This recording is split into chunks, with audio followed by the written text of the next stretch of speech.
Well, it seems like it was just a few short years ago here in Texas, we were having what we affectionately refer to as snowmageddon, which, if you're in other parts of the country, I'm sure you've had much worse. In fact, I'm confident you've had much worse.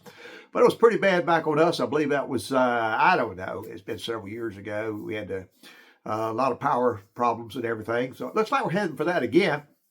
So today is Friday.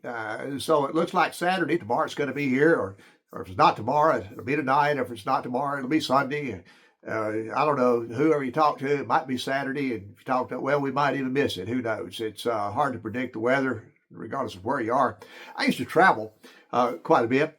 And in fact, I traveled 46 states, and it was really ironic. Pretty much everywhere you went, people would say the same thing about the weather. They'd always say that old adage, if you don't like the weather, stick around 10 minutes, it'll change. And that was regardless of where I was. The other one was one I heard a whole lot, especially if it was an urban area that tended to be growing quite a bit. And before long, it'd get around, somebody would say, there's the fastest growing county in the country right here. And the funny thing was, probably of all, if I was anywhere in the South, especially the Southeast, it was not uncommon for somebody to come up to me, because usually I'd stay around for 2 or 3 days. I was calling on customers. And somebody would come up and they say, a lot of people don't know this, but one of the biggest battles of the Civil War was fought just right outside of town here. So those 3 things were everywhere I went. Stick around 5 minutes, largest growing county in the country, and big Civil War battle right outside the city limits. But things are good here in Texas. I went out a while ago and we've been prepared for a week. We're fairly prepared here.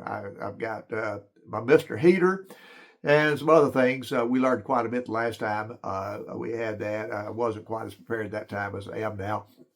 And the roads are good. And actually, we're only going to be having about maybe 10 or 12 hours of really icy weather. What concerns me more than anything is power lines. As long as we have power, I'm all electric. The neighborhood I'm in here is all electric. So we don't have any gas backup. That's why I have to have that little propane for the Mr. Buddy heater. So as long as we've got electricity, we're good to go. And that's what happened last time, though. We lost electricity. So that kind of put us in a bind for a few days. We were actually out of water for 5 days. That kind of hurt a little bit, but our last time electricity was only it was less than 24 hours. Hopefully this time we can do quite a bit longer. They did come through this area. The power company did hire some contractors, as they do across the country, and they took a lot of limbs that were across the power lines away. And they've been working on that for the past couple of years. So I have pretty high confidence that that's going to help us a lot. Anyway, I hope wherever you are, your part of the country, that you're going to be able to stay warm. Once again, here in Texas, we'll be back in the news, as will the whole Southeast. This looks like a pretty good storm coming in.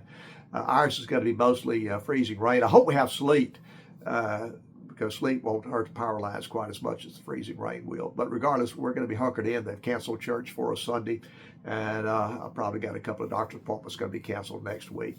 Anyway, y'all stay warm and take care. God bless. We'll catch you on the next video.